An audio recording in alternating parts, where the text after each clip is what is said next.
Afternoon, quick chat. Just while my wife's popped to the shop. We've gone out today to a classic car show, but that's not what I want to talk about. What I want to talk about is this crazy story. Have you seen it? The BMW X5 that was pulled over on the motorway, towing a caravan, and then it turned out that the person driving the BMW X5 was an 11-year-old boy. This one's doing the rounds. We're steaming up on social media. I found that hilarious because I think my wife sent me the link and she was like, oh, it looks like our car, X5, which is actually parked next to me at the moment. We're in two cars today. Don't worry about the planet. And yeah, so basically the police are alerted to what they think is a stolen caravan, and when they pull the car over, it's a BMW X5 that's pulling it, being driven by an 11-year-old. And I then had a moment when I have an 11-year-old, and I was thinking, what if that was my 11-year-old towing a caravan in a BMW X5 on the motorway? And I was filled with a sense of pride. And I just thought, like, fair enough. I mean, obviously, if you're 11 and you are, you know, driving a BMW X5 down the motorway, pulling a stolen caravan, something has gone wrong somewhere on the trajectory of your life in the traditional sense of the word, in the traditional sense.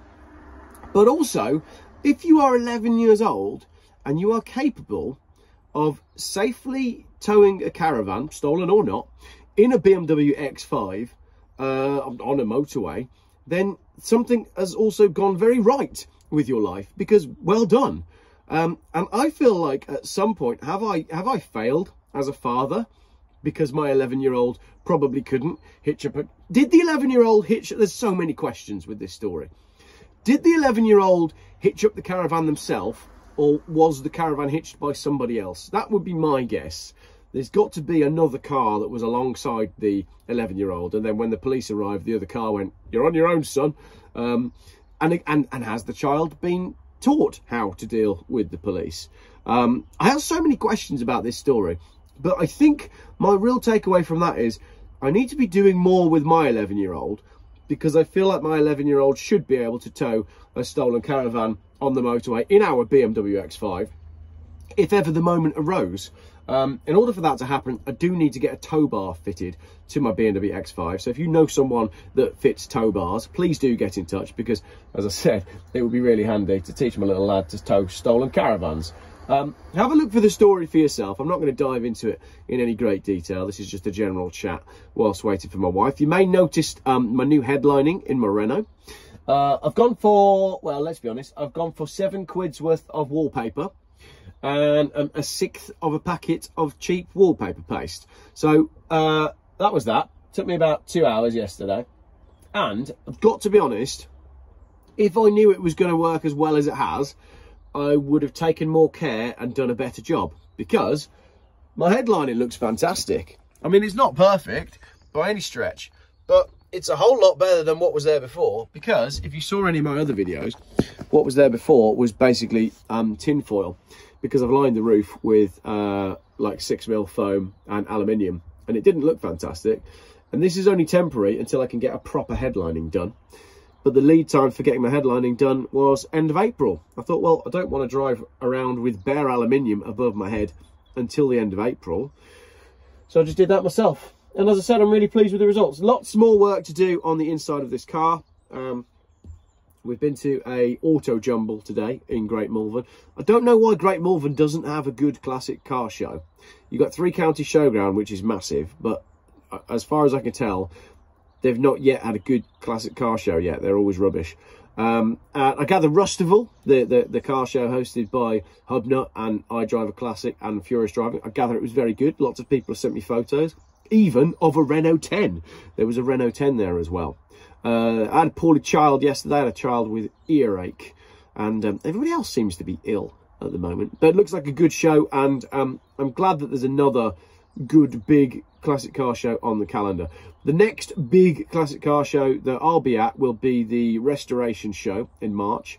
This car will be on display somewhere. I don't know where yet, possibly on the Cherished Vehicle Insurance Services stand with Ian, but that's still TBC. But that's a good show, but it is expensive. It's quite funny the other day because Practical Classics posted something on their Facebook saying, oh, we've got a big announcement about the show.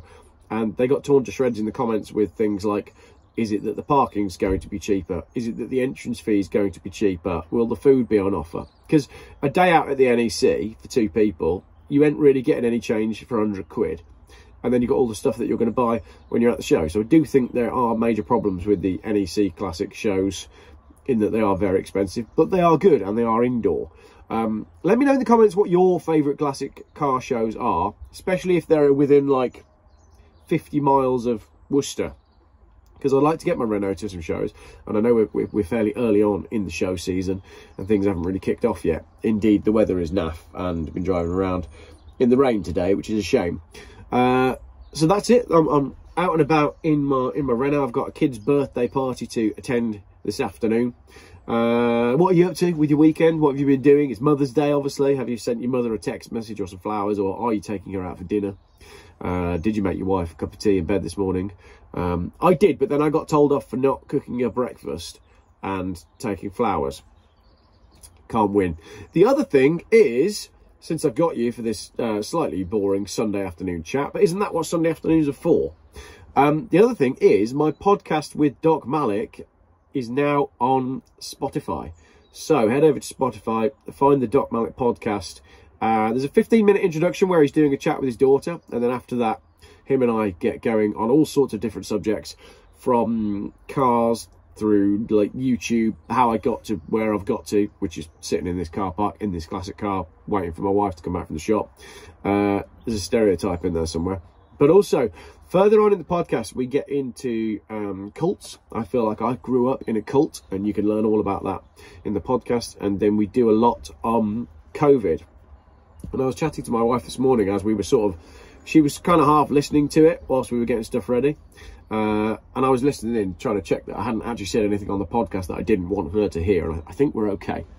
But it's interesting because now that I look back at like my journey on the channel and where I'm at, and as you know, I've been struggling with subscribers dropping off and people appearing unsubscribed when they are subscribed. And then people confirm it back to me and say, Jeff, I'm not seeing your videos. I'm not getting notifications. I've had to subscribe to your channel 3 or 4 times. Said it all in the comments.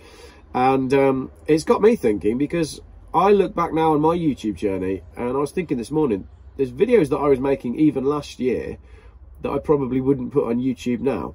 And there's an element of self-censorship there, and there's an element of sort of self-defense. You know, I do want to protect where the channel is. And you sort of go through your head with all this and think, well, what do we do if we start to fall foul of certain things?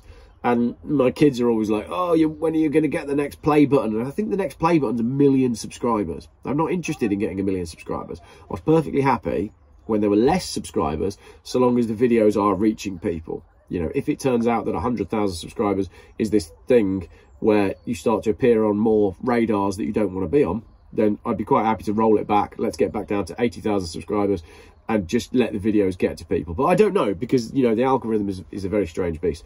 But it was just interesting to just reflect on my own videos. And I'm looking back to what I was making a year ago. You know, I did some stuff on digital ID, for example. And I'm thinking, would I now present the video in the same way? Am I over censoring myself? But then you shouldn't second guess yourself too much. And I joked in the week as well about, do I need a publishing schedule? Thinking that I was going to be all organised and post at a certain time on given days. And then about 10 minutes later, my schedule immediately went out the window. Are you doing all right? And you carry on. And that's all for today's video. I'm going to talk to this gentleman about my car, and I'll catch up with you all another time. Enjoy the rest of your Sunday.